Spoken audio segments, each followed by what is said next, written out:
तकाल बा भाई लोग, आज के शायरी लेके आ गइल बानी फिर से विवेक नंदनी के नाम से भोजपुरी बेवफाई शायरी। अगर तू लोग भी अपना नाम पर शायरी बनवावे चाहत बड़ा तो कमेंट बॉक्स में अपना नाम कमेंट कर लो, और चैनल पर नया हो तो चैनल के भी सब्सक्राइब कर लो। तो चलो शायरी के स्टार्ट कर जाओ।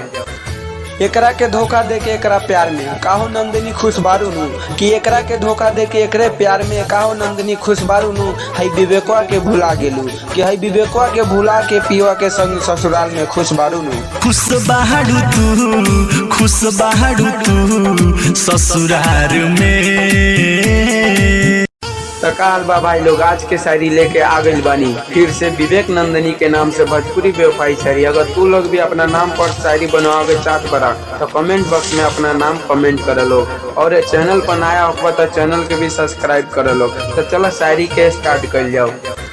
एकरा के धोखा दे के एकरा प्यार में काहो नंदिनी खुश बारू नु कि एकरा के धोखा दे के एकरे प्यार में काहो नंदिनी खुश बारू नु। हई